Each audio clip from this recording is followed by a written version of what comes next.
focused? Okay, yeah, you're focused. Am I focused? Absolutely not. Should a Christian play Dungeons and Dragons? An age-old question, but today we will be answering it in this article by William Schnoebelen that I will be doing a dramatic reading of. This subject is surprisingly controversial, even among Christians.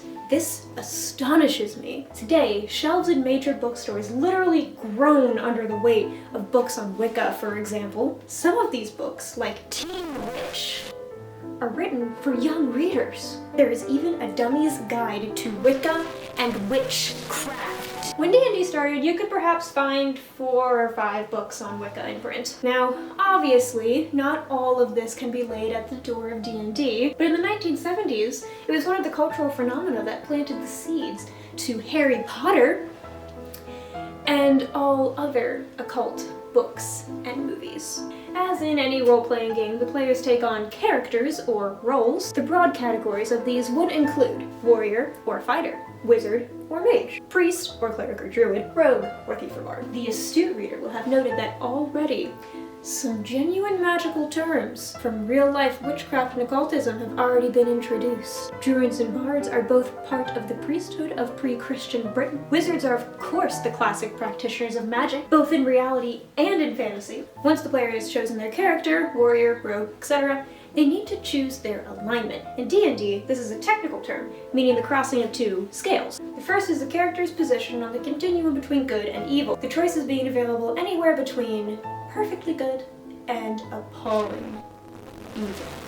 The second is the character's place in the continuum between law and chaos. Here again, the character could range anywhere between being a perfect law-abiding citizen and absolute anarchy. Tool time! Finally, to play the game, the person's character needs the tools of their trade. These include such mundane things as food, clothing, and tack, with many dozens of items listed. Additionally, however, characters may get to choose various magical tools. Spells, charms, wands, talismans, potions, plus magical versions of most weapons. It is important to understand that each of the above listed items exists in real-world sorcery and witchcraft. They are just as real as swords, saddles, or crossbows. Thus, role-playing in this sort of game prepares the player for thinking like a magician. Where am I? Necromancers. Yes, it's time for necromancers. This is excellent advice for budding necromancers. When we were high priests and training witches, we would insist upon no less. This is obviously a game which requires real initiative and dedication, but look at what the gamers are filling their heads with. Other than the magic issue, as we've seen, the overall morality of D&D is pragmatism at best and amoral at worst. An advanced D&D Master's Guide advises, quote,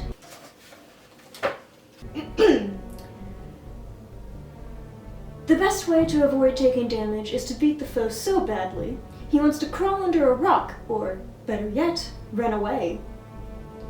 Now isn't that wonderful law of the jungle kind of morality to instill in a young Christian?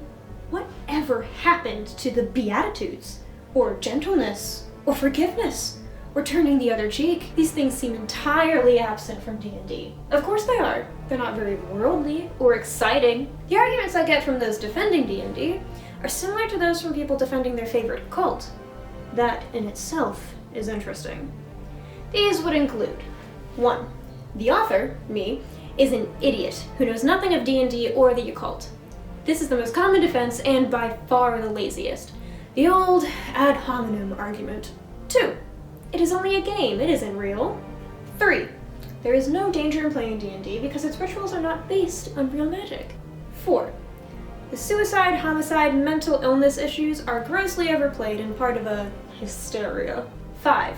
When we, the emailer and friends, play D&D, we do not do those nasty things. 6. The game offers positive skill development. The first is a personal attack, which is baseless. My occult credentials are well established, and my IQ is comfortably above idiocy. The problem is that the cosmology of D&D is fundamentally anti-biblical. Many of the defenders of D&D make the common mistake of assuming that because there are rules in the game for clerics, that makes the game alright. They make this mistake because they equate Roman Catholicism and its rogue clerics for Christians. They do not understand that one can be a cleric and not be a Christian. They even tell me that these clerics are supposed to have noble virtues and standards of conduct.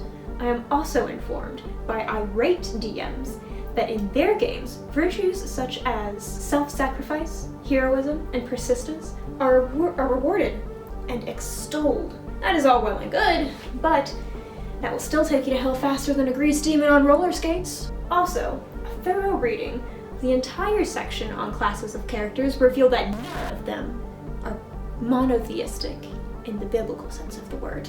Even the widely celebrated cleric characters, so widely lauded in Christian gaming circles, are of any religion. This does not sound like a clergyman I would allow in any pulpit of any Christian church. To say that such a character is in any way spiritually admirable or worthy of emulation is foolishness.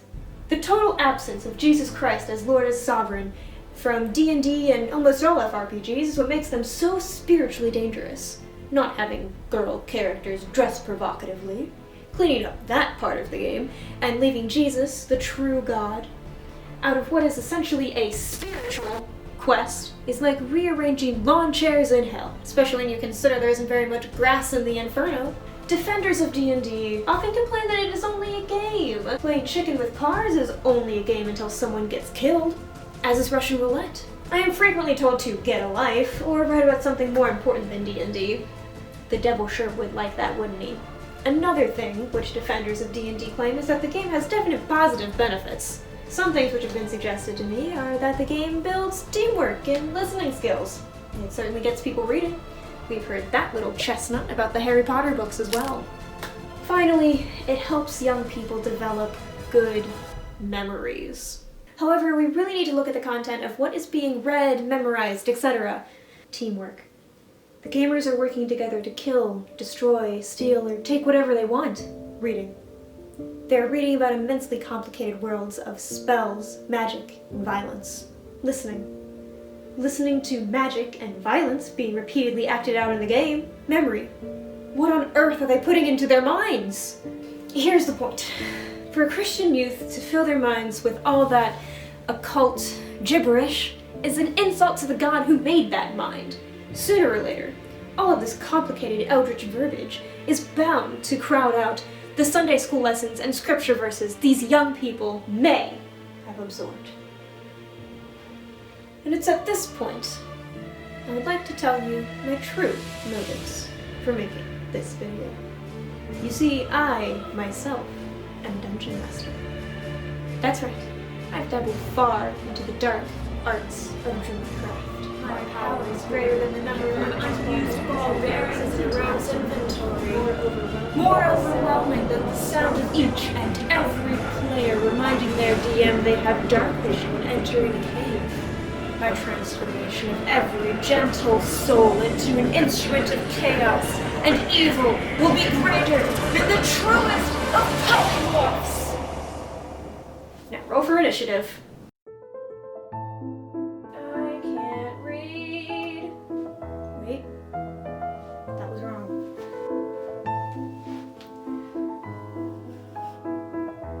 Therapy in about 30 minutes, and I look like this. Truest of polymorphs!